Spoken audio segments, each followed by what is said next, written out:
Bonjour à tout le monde. Alors dans cette vidéo, nous allons voir le corrigé du premier exercice, donc toujours dans le cadre du marché du monopole. Donc voici le premier exercice.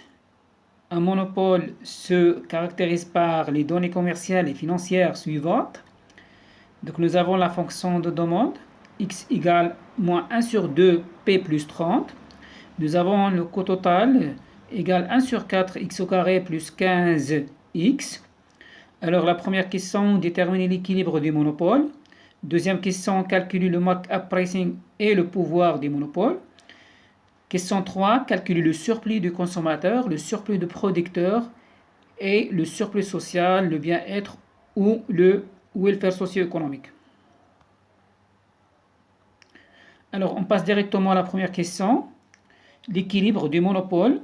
Alors dans cet exercice, nous avons le monopole simple, ça veut dire sans discrimination. Donc l'offre optimale, recette marginale égale au coût marginal. Donc comme vous savez, dans le cas du monopole, on a recette marginale égale le coût marginal. Alors on va déterminer l'équation de la recette marginale. Donc d'après l'énoncé, on a la recette moyenne, x égale, ou bien la fonction de demande, x égale moins 1 sur 2 p plus 30. Donc x en fonction de p, c'est la fonction normale de la demande. Donc on va transformer cette équation-là pour qu'on puisse obtenir l'équation inverse de la demande. Donc p égale moins 2x plus 60. Donc p en fonction de x, c'est la fonction inverse de la demande. Et à partir de cette fonction-là, on va déduire l'équation de la recette marginale. Parce qu'il y a une relation entre la recette marginale et le prix. Donc pour passer de l'équation du prix à l'équation de la recette marginale, il suffit de multiplier la pente de l'équation du prix par 2. Donc on a P égale moins 2x plus 60. Donc la recette marginale égale moins 4x plus 60. D'accord? Donc la pente de la recette marginale égale 2 fois la pente de l'équation du prix. D'accord? Ou bien, on peut calculer la recette marginale à partir de la recette totale. Parce que la recette marginale égale la recette totale prime. D'accord? Donc la recette totale égale le prix fois la quantité. Et la recette marginale égale la recette totale prime. Donc pour l'équation du coût marginal, donc égale le coût total prime, 1 sur 2x plus 15. Alors donc on aura la recette marginale égale le coût marginal, implique moins 4x plus 60 égale 1 sur 2x plus 15. Donc x égale à 10. Alors pour le prix, donc le prix de vente, donc dans le cas du monopole, l'entreprise est faiseur de prix. C'est l'entreprise qui fixe le prix du marché. Alors on a P égale moins 2x plus 60. On va remplacer x par sa valeur. Donc moins 2 fois 10 plus 60. Donc ce qui va nous donner P égale à 40. Alors le profit de monopole, donc le profit total égale la recette totale moins le coût total. Recette totale égale tout simplement le prix fois la quantité, donc égale 400.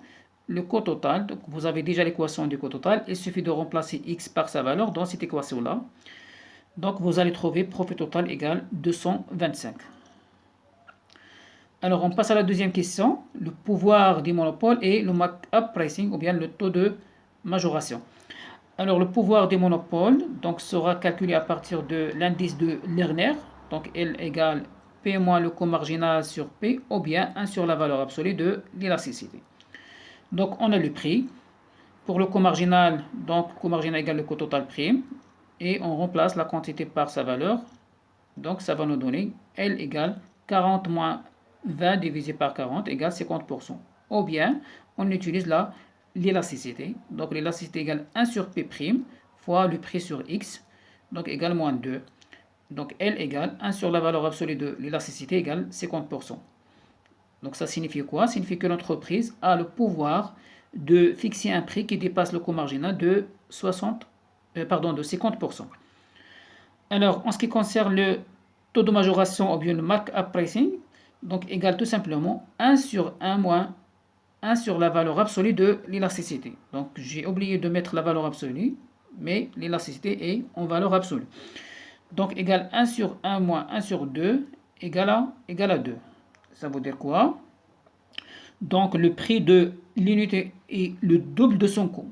Donc, le prix, dans ce cas-là, égale le double de coût marginal. Donc, l'entreprise dispose d'un pouvoir sur le marché parce que l'entreprise est faiseur de prix. Donc, le prix égale le coût marginal multiplié par le taux de majoration ou bien markup pricing. Alors, maintenant, on va voir ce qu'on appelle le bien-être social ou bien le surplus social. Alors, comme vous voyez, donc nous avons un tableau où il y a le surplus de consommateurs, le surplus de producteurs et le surplus social pour le marché de CPP et pour le marché de monopole. Donc, on va faire une comparaison entre les deux marchés. Alors, donc, comme vous voyez, donc, dans le graphe, donc, nous avons la droite de la demande qui est décroissante et la droite de l'offre qui est croissante. Donc, le surplus de consommateurs, alors on commence par le marché de CPP.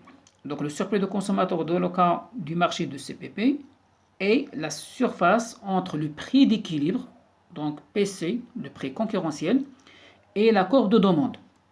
Donc, dans le cas du CPP, le surplus de consommateurs est représenté par le triangle ABE. D'accord? Le surplus de producteurs est la surface entre la courbe d'offre et le prix d'équilibre. Donc, tout simplement, c'est le triangle CDF. Et le surplus social, donc toujours dans le cas du marché de CPP, égale le surplus de consommateurs plus le surplus de producteurs. Alors, on passe maintenant au marché de monopole. Alors, dans le cas du marché de monopole, donc le surplus de consommateurs est représenté par le triangle A. D'accord?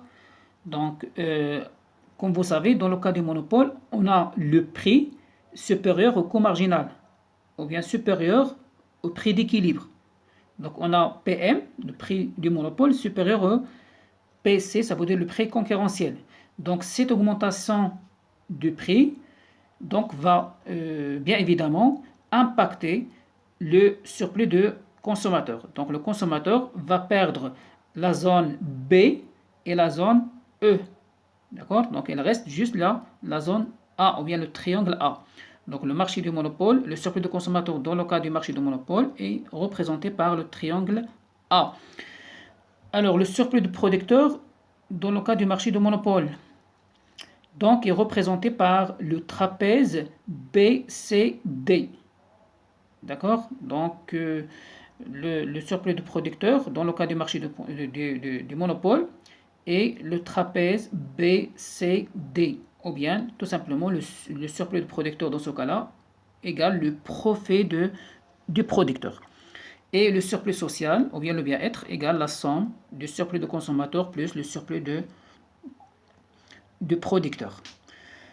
Alors, donc, cette perte de surplus de consommateurs ou bien de surplus de producteurs est due à l'augmentation du prix. Donc, cette perte-là s'appelle perte sèche ou bien la charge morte. Donc voilà, donc comme vous voyez dans ce graphique-là, donc nous avons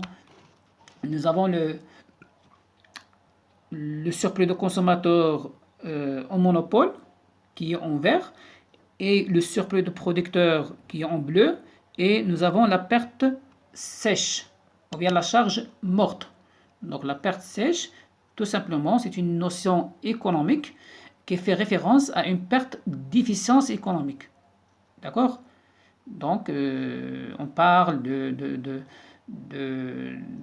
d'un marché qui n'est pas optimal. Voilà. Donc, la perte sèche ou bien la charge morte est représentée par le triangle qui est en jaune et le triangle N. D'accord? Donc, cette perte ou bien cette charge morte est le résultat de l'augmentation du prix par le monopole. Alors, on passe à la troisième question. Donc, le monopole et bien-être. Donc voici la représentation graphique. Alors, le surplus de consommateur, donc vous connaissez déjà la formule. Donc SC, ça veut dire le surplus de consommateur, égale 1 sur 2 multiplié par la quantité d'équilibre, qui est 10. Alors, le taux multiplié par 60 moins 40 égale à 100. Donc 60, c'est le prix max. 40, c'est le prix d'équilibre. Alors, le surplus de producteur ou bien le profit du monopole. Donc, le surplus de producteur. Donc, il y a deux méthodes. Soit on utilise ce qu'on appelle l'aire de trapèze, ou bien on calcule tout simplement le profit total du monopole. Alors, on commence par l'aire de trapèze. Alors, le trapèze est constitué de deux bases. Il y a la grande base et la petite base. Alors, dans notre cas, donc la grande base est la différence entre la valeur 40 et la valeur 15. D'accord? Donc la distance entre le point ou bien le prix 40 et le prix 15. La petite base est la base équivalente. D'accord? Donc symétrique à cette base-là. Donc est représentée par la différence entre le prix 40 et le prix 20. Alors, donc la formule qu'on utilise pour calculer l'aire de trapèze est tout simplement égale 1 sur 2 multiplié par la grande base plus la petite base, entre parenthèses, multiplié par la hauteur. Alors la hauteur, dans ce cas-là, est représentée par la droite verticale entre la grande base et la petite base. Donc dans notre cas, la hauteur est égale à la quantité qui est de 10.